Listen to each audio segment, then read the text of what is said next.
What are the scariest places you visited in your travels? 1.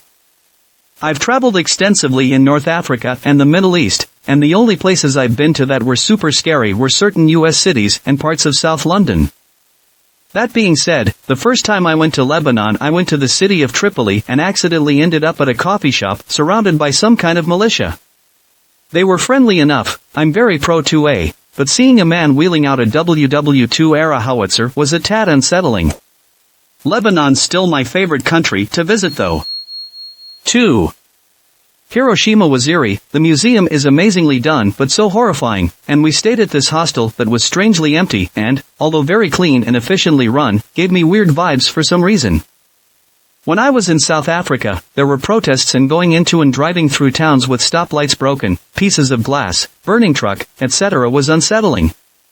Also, realizing that people walking along the sides of the street could pop your car tires, break your window to steal things, put something in your path, etc., was unsettling. I've never been nervous driving in a car before, so it was a new level for me. In Indonesia, my friend and I were invited to stay in a taxi driver's village for a couple of days, so we went home with him. I remember that first night after dark realizing that we were in the middle of nowhere, no one knew where we were with no cell service, and wondering if it were the best decision to sleep on this little mattress on the floor or what would happen that night. That realization that if anything happened, it would take weeks or longer before anyone even started to figure out where to look for us. Overall, it was a great memory, so I'm glad we took the chance, but it was unsettling. We ended up staying with the families for a couple of nights. Lots of other places as a single young girl walking home at night in South America and Central America. A couple times in China I took a taxi from work, in the outer rings of Beijing, to central Beijing like 8/9 p.m. Sometimes the driver would go a shortcut and it was unsettling not knowing where they were taking you and not being able to speak enough Chinese to really get an answer. Or once in southern China we took a taxi at 3 a.m. to the airport and the taxi driver kept getting out and talking to other people, then pointing at us and getting back in, then eventually had to switch to another car.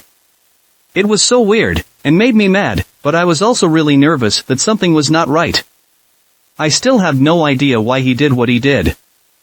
And the list goes on. Being unsettled/scared is just a part of traveling to many places. Sometimes it's weird where you are and aren't scared. I've been to lots of strange hostels, small villages, wilderness in Mongolia, etc. where I thought it was strange but wasn't scared. Most of the time though I'm just nervous they're swindling me, or gonna ask for way more money, or something like that. 3. I was in Rwanda a few summers ago, and I went to a genocide memorial. I don't remember the name of it, but it was definitely the freakiest place I've ever been while traveling. Seeing the broken skulls piled to the ceiling, the blood stained on the walls of a church, and the shadow marks where they burned children was chilling. Chilling is an understatement because I can never forget it, and the feeling sticks with me to this day. The freakiest part was the mass grave. They had dug a massive grave and filled it with hundreds, maybe thousands, of coffins. Each coffin had at least 3 people. Some missing limbs, or even heads. The dark basement-like grave was dead silent and the air was unbelievably still. I still get chills thinking about it. 4. I was just in Chile during the riots/protests that are still happening, and I consider being tear-gassed and hearing gunshots and seeing fires at every corner scary. 5. I went to the Doll Island, Isla de las Muñecas, in Mexico.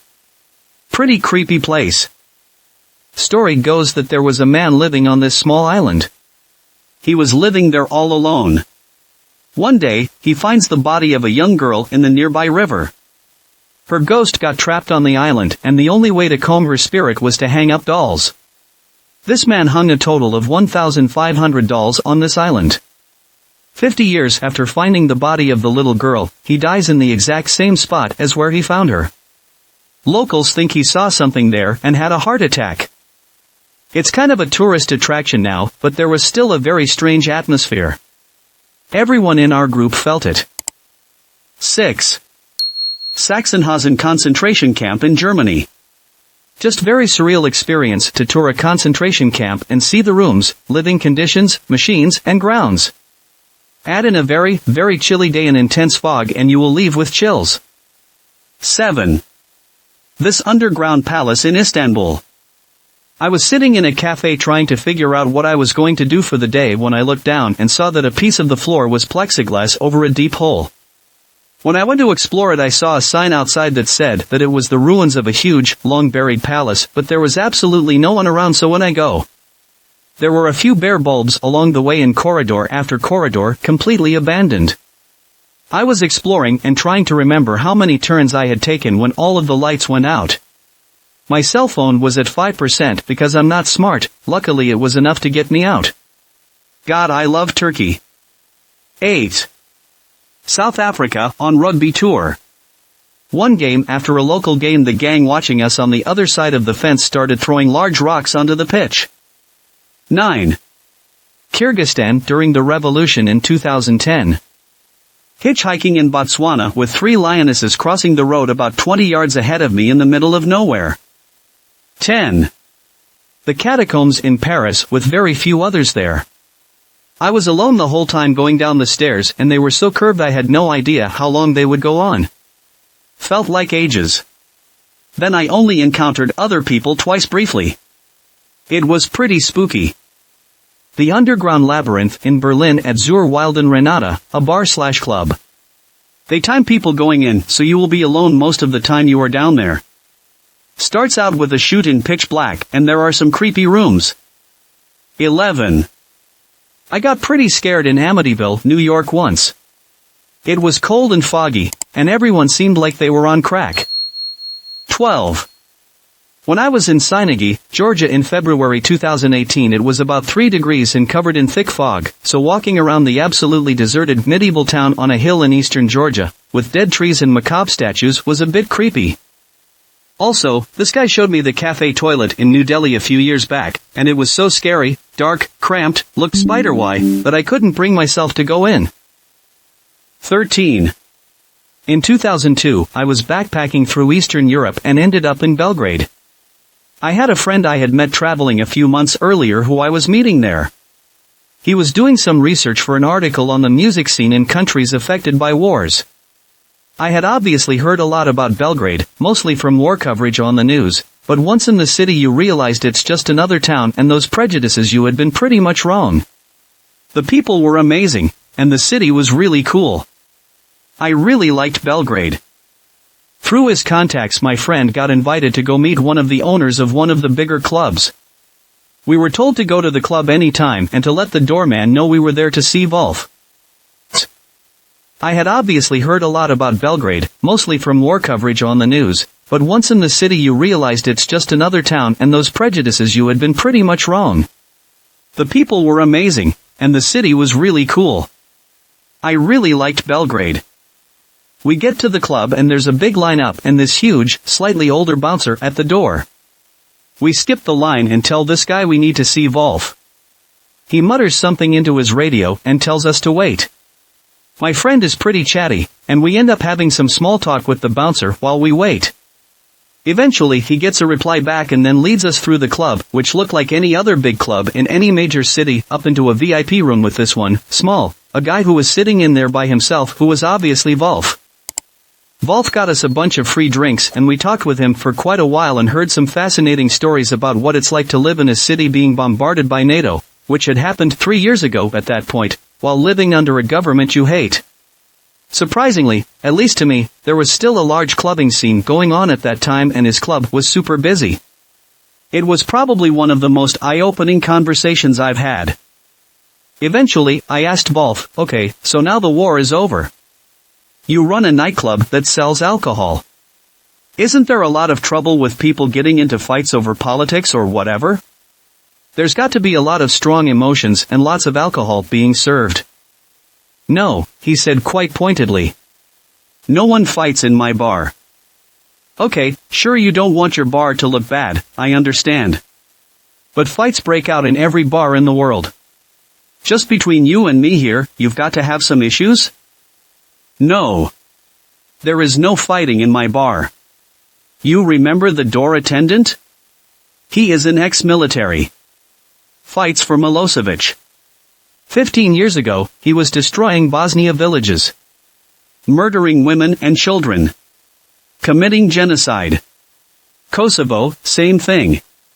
Milosevic is gone, so now he works for me. So, you understand? No one ever fights in my bar. I'd never had my blood run cold before.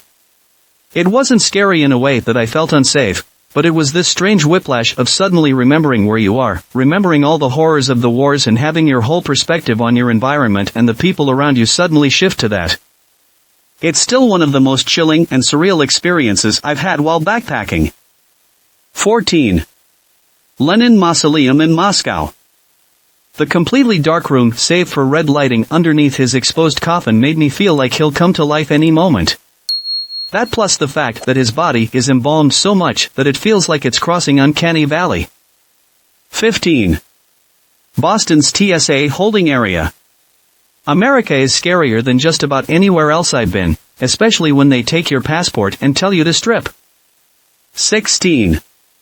Not so much scary as just immensely sad and heavy atmosphere due to what happened there, but I took a day trip from Munich to Dachau concentration camp. To walk through and see what happened and the items from the prisoners in the museum. Just wow. I wasn't able to make it to Auschwitz, but I'm planning to on a future trip. In Cambodia I visited the Killing Fields, Tul Sling Genocide Museum, and the War Museum, and they were each deeply impactful, moving experiences. Very sorrowful and haunting to see bullet holes in the walls and the bloodstains on the floor, and to look nearby to see the photos of the bodies the soldiers discovered when they liberated each place. While I was walking through the Killing Fields and I saw bits of clothing and teeth sticking out of the dirt and was told that every rainfall, more and more clothing, and bones are unearthed, which goes to show the sheer monumental scale of the death toll that happened there. There was one tree which the Khmer Rouge specifically used for killing infants with, and it was completely covered in colorful bracelets in remembrance. It was just so sad. Cambodia is an incredible country, and more people should be educated on what happened there. I hope more people visit as the locals were so kind, and even with its dark past it is a beautiful place and deserves a visit. 17.